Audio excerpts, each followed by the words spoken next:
Odyssey launch team. I wanted to come to you today and talk about one of our next important conversations when we're talking about getting ready and preparing ourselves for the launch, the beginning of Odyssey Church. And so this is a talk that I shared at one of our previous team gatherings that I wanted to share with you. And it's about this idea of culture. Culture is a big topic, kind of a buzzword amongst a lot of communities these days in the workplace, at home, and family, and business, and church. And culture is one of those things that we're a part of, and we're cultivating whether we know it or not, right? Culture is something that is both happening to us and something that we're participating in and creating as well. And so, if you don't have a culture, or you think you don't have a culture, you really do. You just aren't aware of what's happening and the culture that's being cultivated and created around you. And so, as a church, as Odyssey, we want to be intentional about creating the kind of culture that we want to have at our church.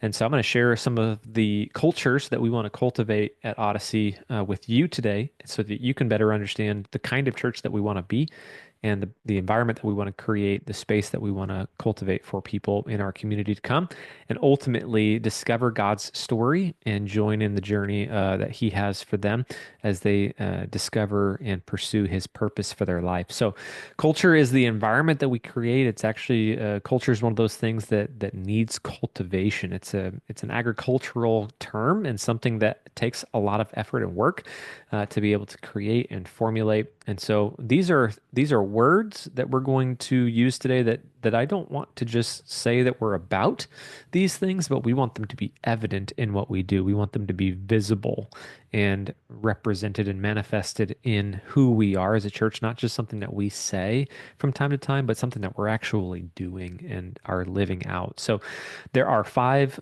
terms that I'm going to share with you today, five words that we want our church to be defined by: hospitality, generosity, invitation, serving, and worship.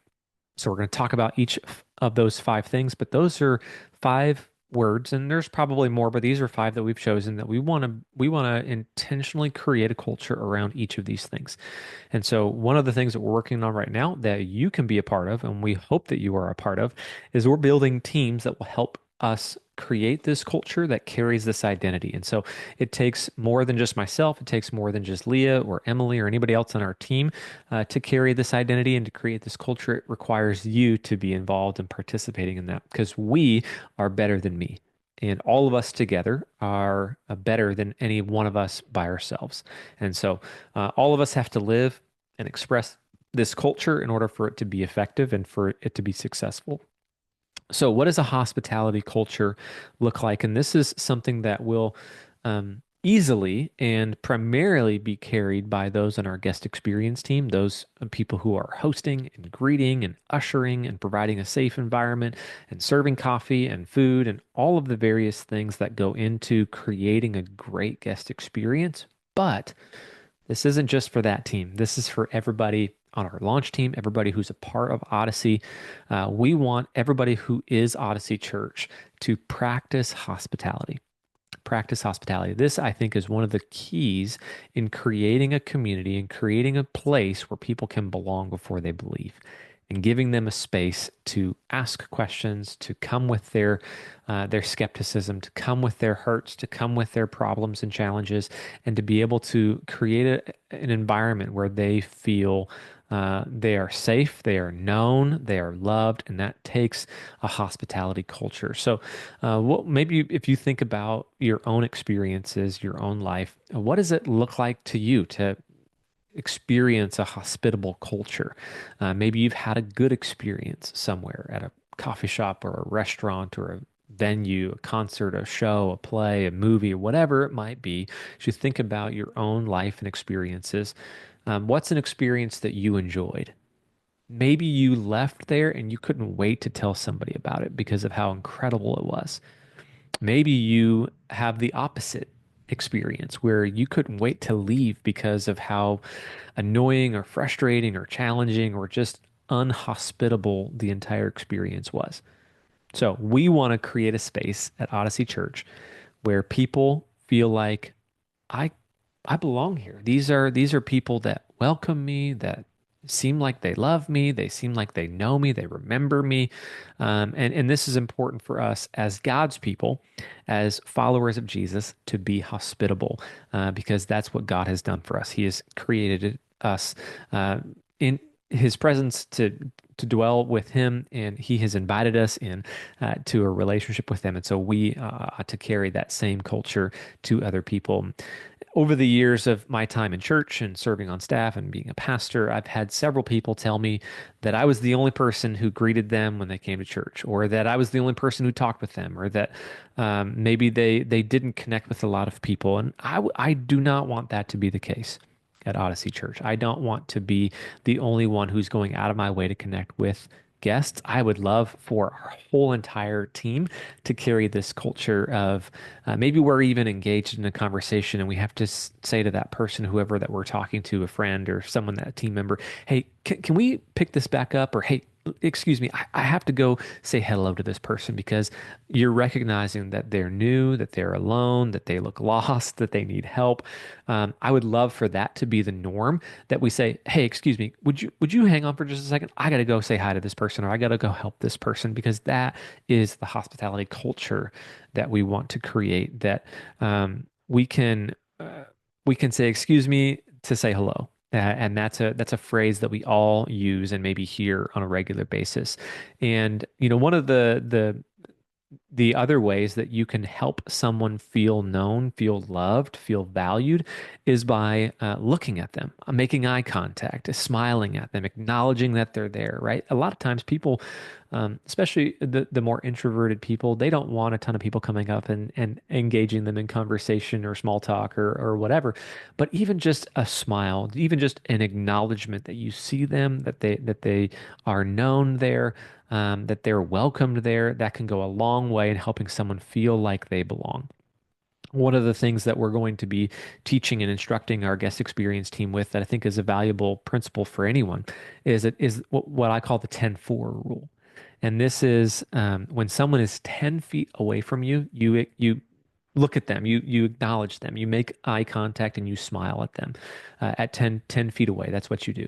And then if someone is 4 feet away from you, just think about a guest experience team. Someone's walking up to the building, and you see them coming, and you're able to look them in the face from 10 feet away, and you smile. And then as they approach you and get closer, you begin to greet them. Hello, good morning, welcome, so glad you're here. But if all of us had that 10-4 principle in mind when we're at church or at an event or in the community, and we're ministering and serving alongside of each other, I think we'll go a long way in creating that hospitality culture, that we truly do care about people. We truly want what's best for people. And that starts oftentimes with that first impression, that first touch of what are they feeling, what are they experiencing, how are we making them feel. So that's hospitality culture. That's something that we want not just our guest experience team to have, but everybody who is a part of Odyssey Church should be practicing a hospitality culture. The second thing is generosity. And generosity is something that all of us can and should practice. Generosity is not just for a select number of people who have a lot of resources or have a lot of money. Generosity is something that Jesus talked a lot about, and we're going to talk a lot about, because the Bible speaks about living a generous life. And again, this isn't about just money. This is having a mentality or a heart posture that I want to be a generous person. What do I have that I can give? What do I have that I can share? What do I have that if I just open my hands, God can take and He can use for His purposes? Can I be generous with my time? Can I be generous with my ability, with my knowledge, with my expertise, my willingness to talk and to pray with people? There's this principle, I think, in Scripture of living our lives open-handedly, not just for the here and now, not just for what we can get and grab and achieve and attain in this life, but to give away what we have. And Jesus said, if we give, it shall be given to you. If we live life open handed, we are in a posture to not just give, but also to receive. And generosity goes both ways. Being a generous person and creating a culture of generosity is not just us giving, but it's also us receiving, both personally and corporately as a church and as a body. We want to be a church that has a culture of generosity. We're going to away, give away our resources, give away our time, give away our opportunities and who we are and what we're capable of so that we can also receive things as well. And we're in a season right now as a church, an interesting one where we're receiving outside funding and outside support from individuals and churches and organizations and networks around the country. So we're receiving a lot right now, but we don't want to just simply receive. We also want to give, right? We want to give to our community, give to the people in our church, give to those who are in need, and give our resources away as we can because of this principle of generosity. And this is a lesson that I had to learn the hard way.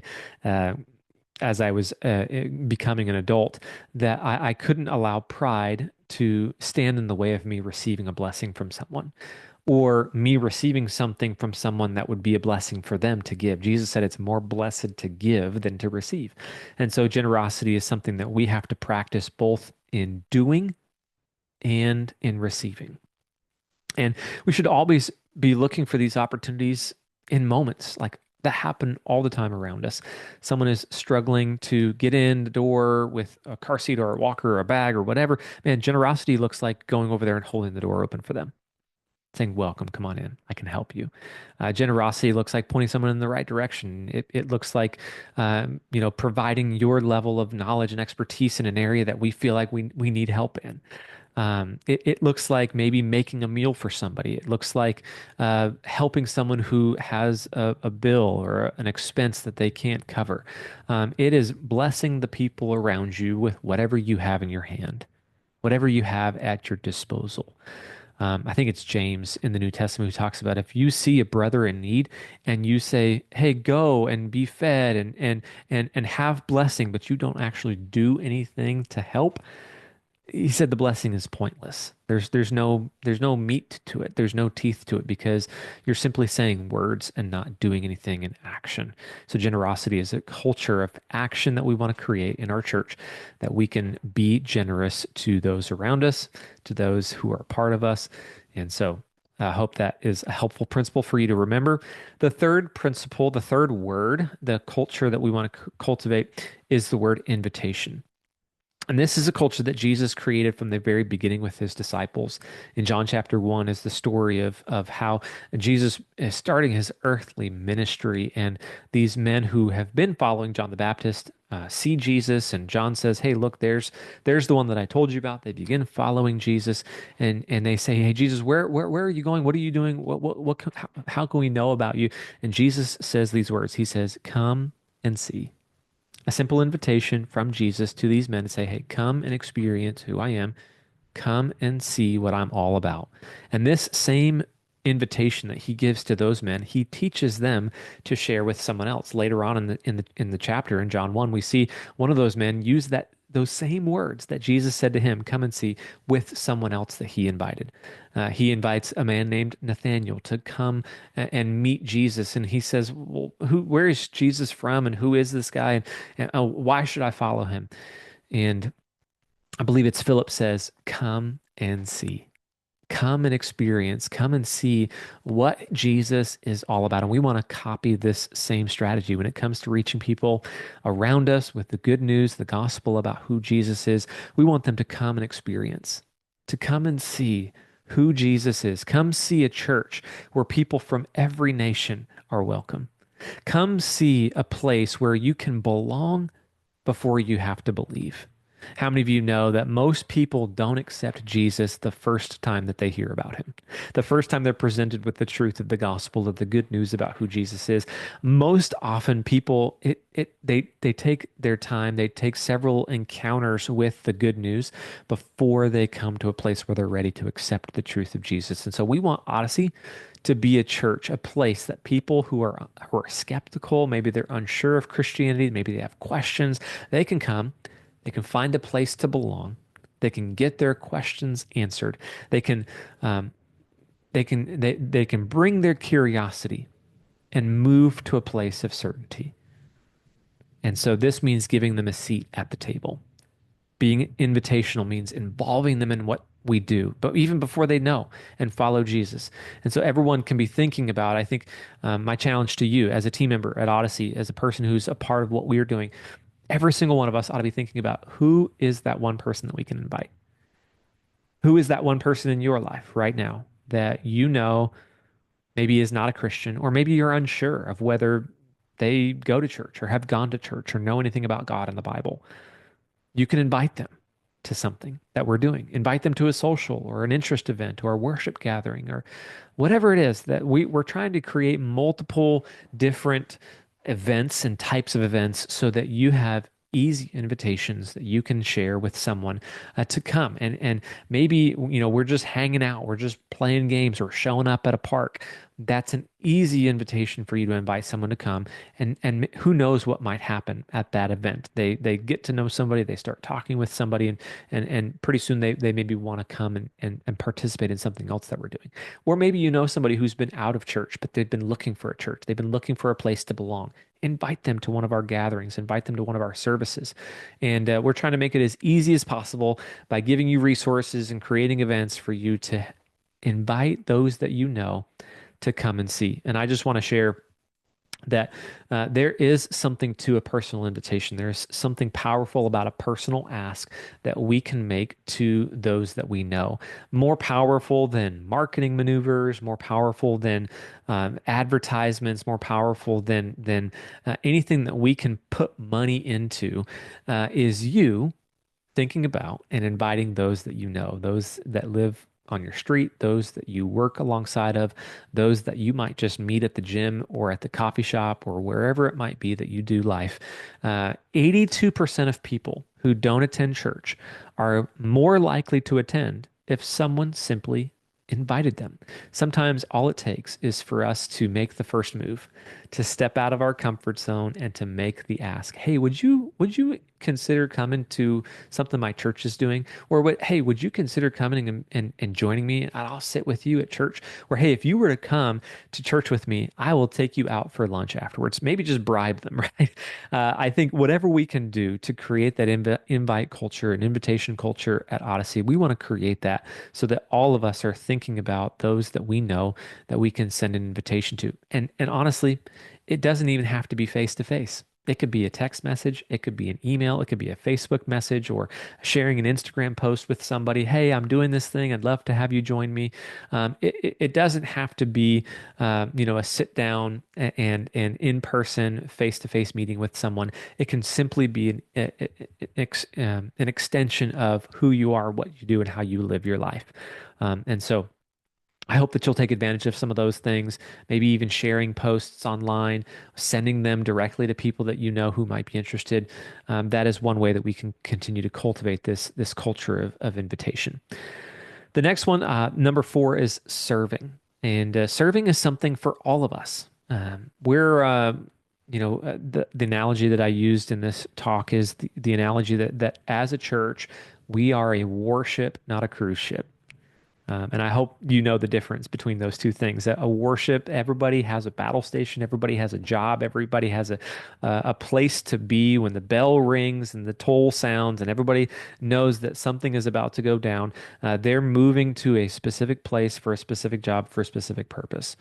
On a cruise ship, you have crew members, but they're far outnumbered by the guests on the ship, and so you have a ship where not everybody is there for a job, is there for a purpose. There some are just leisure and enjoying.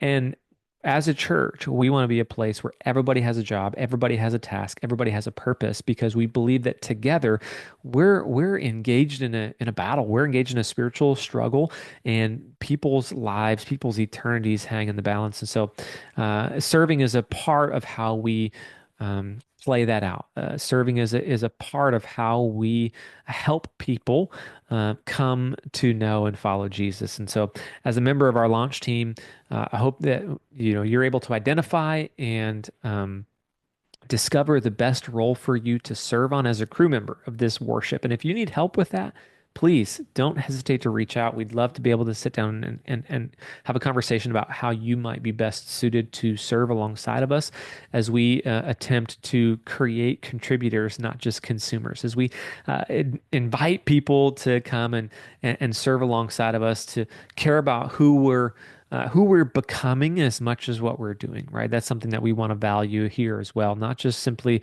what you're doing, but who you're becoming and what God might be doing, maybe even through an act of service, by holding a door for somebody or by serving in the on the production team and helping us produce a worship experience or sing or play or work with kids. Maybe for you, it's serving in the community. It's stepping outside the four walls of a building and meeting people where they are and doing acts of kindness and acts of service. That is a great way for God to grow your faith, for you to become who God wants you to be. And so, our commitment to you as a church, as a staff, as a team is to not overwhelm or overwork you. And the reality of this is, as we get started, there are only so many people who can do things. So, as we grow, our hope is that we'll be able to get to a place where we've identified good, healthy routines and rhythms for people on our team so that you're not feeling overwhelmed, you're not feeling overworked, and you're able to lean into and leverage the gifts and passions and abilities that God has given you to use for his kingdom without feeling like you're being taken advantage of. So our goal is to try to get as many people on our teams as possible so that all of us feel like we're giving of our best and not necessarily being overworked or overwhelmed. And so, serving is something that I would love for every single person watching this to take action on. If you haven't yet filled out our form to join a team, you can do so on our website, odyssey.church. I invite you to fill out that form and check as many boxes as you are comfortable with that maybe fit something that you're interested in, and we can have a conversation about how to best mobilize you onto one of our serving teams. The last culture that I wanted to mention today as a part of this video is worship. And worship is a big part of the culture that we want to cultivate at Odyssey. And here I'll say this, worship is not just something that we are a part of in a gathering while the music is playing. Worship is a part of everything that we do. It's a part of serving. It's a part of giving. It's a part of inviting. Everything that we've just talked about. It culminates in this idea of worship because we are creatures who are created to worship. And so everything we do is an act of worship towards God or honestly to some other God. And so we want to create a worship culture at Odyssey that incorporates everything we do and everything that we are. And so we desire our gatherings to be a place of worship across diverse cultures, singing, playing, reading, praying, preaching, all of these things that we do as a part of a worship gathering, even down to our kids' curriculum and the food that we serve and the environment that we create. We want it to be a diverse representation of the various cultures that exist in our church and in our community, because we want all of it to be worship towards God, having signage in multiple languages and highlighting different events and holidays and celebrations and cultural expressions. And so a big part of Sunday morning worship is the music and singing. And so that is a part of what we're doing. And we want to incorporate as often as we can our value of celebration in our worship gatherings. We hope that there's we want our gatherings to be a festive gathering. We want them to be celebratory in nature. We want them to be exciting and uplifting and interactive. And so I don't know what that might look like for you. But we want to be a church that is free to worship how God has created us to worship, and not only strictly within the confines of maybe how I worship or how you worship, but to be able to allow there to be freedom in that worship experience. So if somebody is used to clapping or maybe they're dancing a little bit or moving around a little bit or raising their hands or whatever it might be that they how they worship, we want to engage that. We want to allow that and incorporate that into what we're doing and encourage someone to worship God how they feel best to worship Him. And so we want people to wonder, what is going on here? Why are these people so excited? Why are they so filled with some joy or happiness? And it's because the joy of the Lord is our strength. And we want to be people who represent and project that joy onto whoever comes. And there will be times of reverence and awe. There will be times of contemplation and reflection. But as a whole, we want our church to participate in worship how you feel best to participate in worship. And so we want you to embody this culture of worship in everything that we do and everything that we are. We are embodying that culture of worship. And so those five cultures, again, they are hospitality, it is generosity, it is serving, it is invitation, and it is worship. And so those are the cultures that we want to cultivate at Odyssey. And so if you are able to help us with that, help us create that culture, we believe that it will help us be able to engage more people.